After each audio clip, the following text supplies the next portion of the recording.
Well, hey y'all, welcome back to Life with Nana. I'm Nana and I'm so glad you're here with me today. Today we're going to be using up those apples that my friend Gina gave me. We're going to be making apple preserves. This is an old recipe, and here in the South, it's, at least for my knowledge, it's typically used for pear preserves. But I saw on Celebrating Appalachia, Tipper Presley over there, she was doing apples using the same procedure that I'm going to use today. It's very simple. We're just going to wash the apples. I've already got that done. And then we're going to peel them, core them, and slice them and put them in a bowl and cover them with sugar. And then when we get through with that, we're going to put them somewhere and cover them up. And they will sit there all night. And then tomorrow we will make the actual preserves. But I thought it would be fun to bring you along through the whole process. So let's get going, getting these apples peeled and cored. And I'm also going to make some apple scrap vinegar out of the cores and peelings. So I've got a half a gallon jar over here, and that's what I'm going to try with. I've never done this before with a vinegar. I'm not a huge fan of vinegar, but I do like to use it with cleaning and sometimes in cooking and things like that. And so I thought, well, let's use every bit of these apples. Let's get every bit of the good we can possibly get out of them. And I'm just so grateful that my friend thought of me. So let's get going peeling these apples. We have Granny Smith, and we have Red Delicious. Now these are wonderful looking apples. I've got my big ginormous bowl over here. I have 4 cups of sugar, and we're going to see if that's going to be enough. And then I've got my half gallon jar that I'm going to be putting my peelings and my scraps in. But these look good. All right. And what I want is I want to slice about, you can see, about like that. So we're just going to slice these up and get them in our bowl over here. The recipe came from a book called Mountain Cooking, I believe is the name of it. It's out of print now. You can't get it anymore. It was by a man named John Parrish, and I'd love to have a copy of that book. So I'm going to start looking to see if I can find a copy of it. It has a lot of stories about the hills and hollers of Appalachia and growing up there, and I love those kind of stories. It reminds me of how my grandparents grew up. Although they didn't grow up in Appalachia, they grew up in Alabama. It reminds me of some of the stories my dad used to tell about the hunting and the fishing and all of the things that they would do, and raising gardens and raising their meat. And my grandfather was a sharecropper, which was just meant that he rented his land from someone else, and a certain percentage of whatever he grew went to the person that he was renting the land from. So, of course, a lot of things were put on credit back then, and I don't think it matters if you have like apple seeds in that.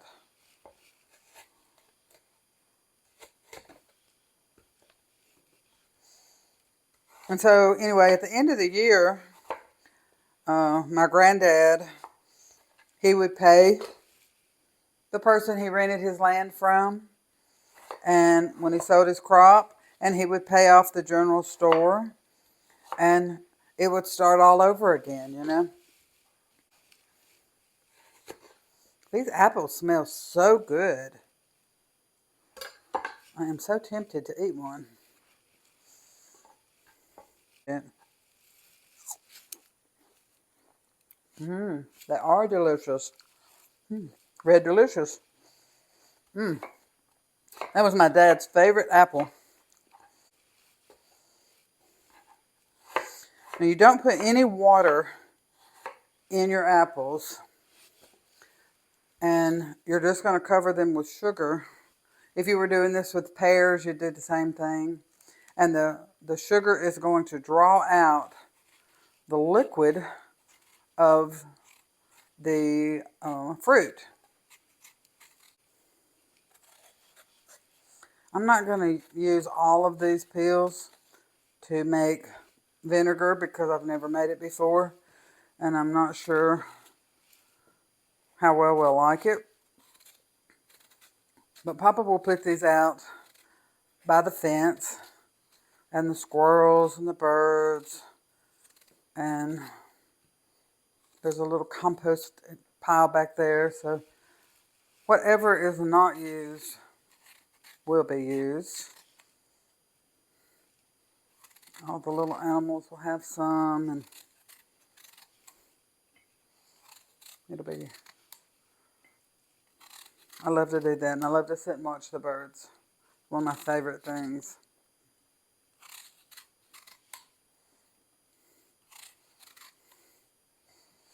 Yeah, Papa's so sweet.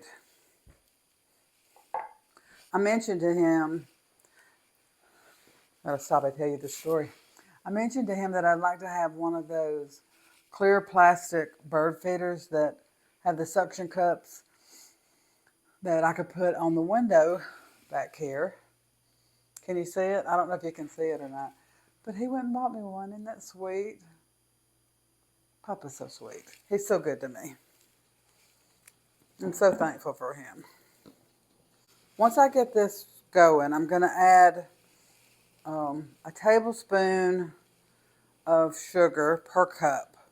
And this jar holds 4 cups. So I'll add 4 tablespoons of sugar. I'll fill it up with water. I'm also going to add some of this apple cider vinegar with the mother. That's important that it say that on there. This type of vinegar, the Bragg's vinegar, you'll see the dark down at the bottom, and that's called the mother. And I'll add some of that, and that'll give this a little bit of a jump start. You wouldn't have to do it, but it's going to take it a little longer. After 2 weeks, I will strain out the solids, and I will put a lid on it, and I will put it up on the top of my shelf somewhere here in the kitchen, and just let it stay there for about 6 months, maybe a little longer, and it'll make vinegar. So I have all the apples cut up and ready to pour the sugar over. And now I've done this with pears. I haven't done this with apples, so we're going to see how this works. So I have 4 cups of sugar, and I'm just going to pour this over this. I may add a little bit more sugar to it. We'll just see. It should cover this pretty well. I think this is going to be plenty of sugar.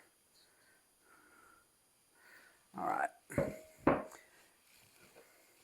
You can see how the sugar's covered that.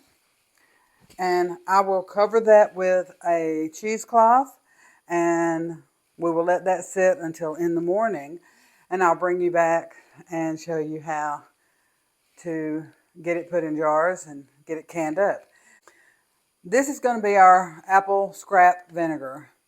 And I'm just going to pour a little bit of this in here. I really don't know how much. I'm going to say that was about 1/4 of a cup, maybe 1/8 of a cup. Put just a bit more. I don't think it really matters. And then this is non-chlorinated water. So it's water that has come out of my tap, but I let it set overnight so that it would be, the chlorine would evaporate out of it. You don't want to put chlorine in anything that you are fermenting or something like this. So I will also get a little jar or a little glass puck, and I'll put down in here, and I will put a lid on this. And then I'm just going to put it somewhere dark in a closet and let it go for 2 weeks. And then we will revisit this in another video. It's a brand new day, and we are working on some canned sweetened apples, or apple preserves. I've heard them called both things. Now these, see the apples in there, were gifted to me by my friend, and so I'm just going to stir these around so that that sugar kind of will melt down in those juices.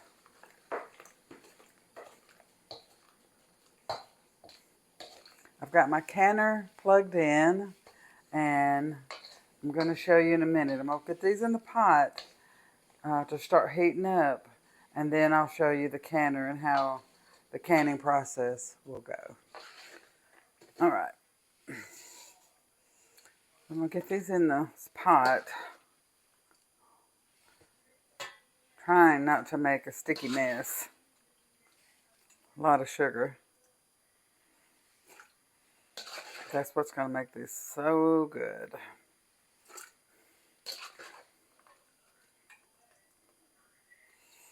While I'm standing here and thinking of it, I'm going to turn my oven on.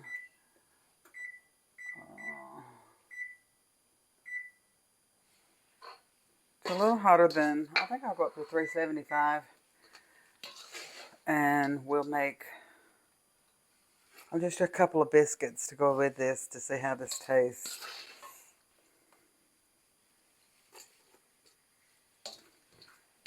All right. I think I can pour the rest of this in here. All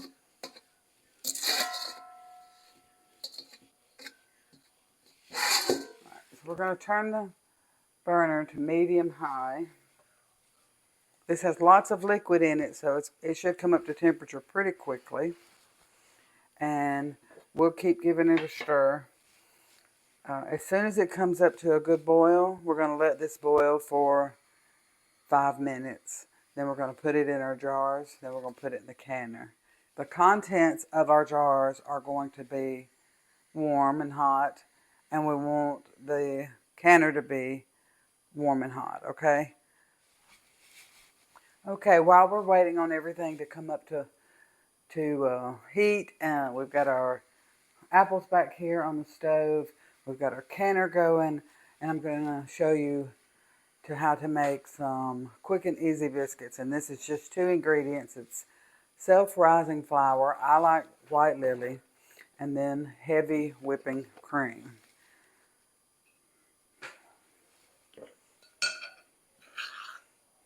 You can certainly make biscuits with lard or butter or any of that, but I find that these are wonderful too. But sometimes I use this. I am going to add just a touch of water in case I need it.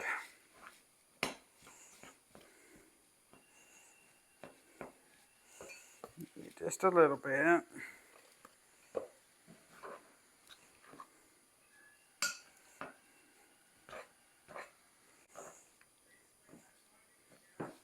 I have my mat here with some flour on it.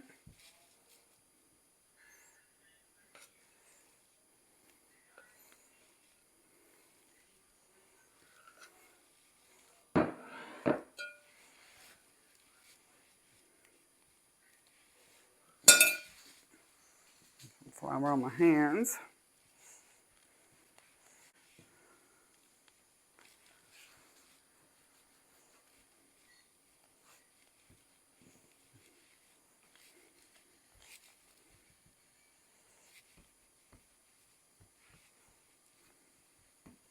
Okay.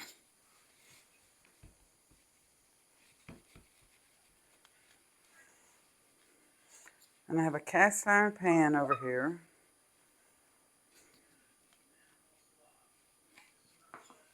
And I have put some lard on it.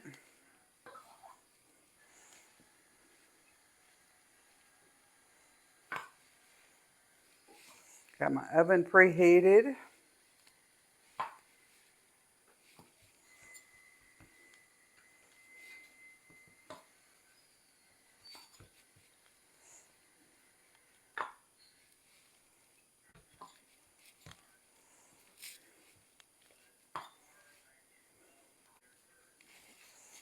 And then, of course, we're going to make some baby biscuits with what's left of the dough.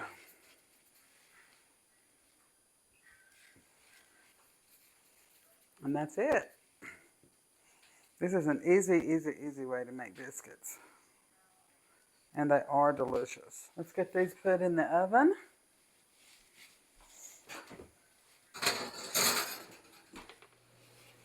All right, so I have my jars in some hot water, getting those up to temperature. The apples have started to boil. I have my biscuits in the oven, and we are going to let these boil for 5 minutes, and then we're going to start putting them in the jars.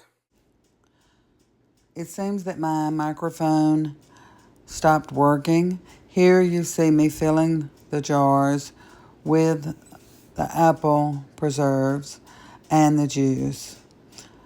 I'm also debubbling each jar as I go to make sure that I don't have any bubbles in any of the jars. I'm also checking headspace of each jar, and you see me wiping each rim of each jar with a paper towel that has been soaked in vinegar. This will help to ensure a proper seal. Next, I'm going to put a flat and a ring on each jar, hand tight. Here you see me getting the biscuits that we made out of the oven. Don't they look fantastic? We're continuing on with our project, and I had put them in the canner and water bath canned them for 10 minutes. Here you see me getting them out of the canner, and they look fantastic. These are going to be so good.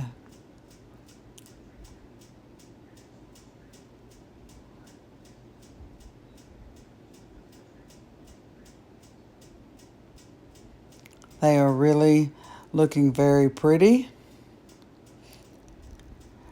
And now I am going to put a cheesecloth on the top of each jar, just because that's the way my mom did. Here I am getting myself a biscuit, and I'm going to put some of the apple preserves on top and give them a try.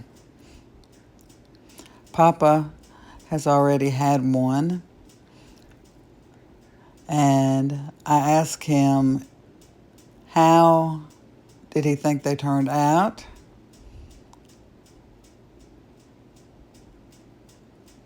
And he gives me a thumbs up.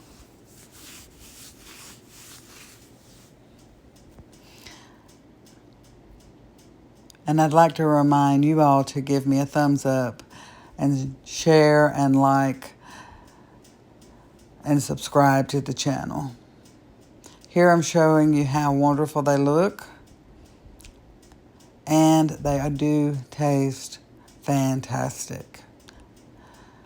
Now I'm telling you how much that I love you, and that I'm so proud of you, and that I hope I will see you again on the next video.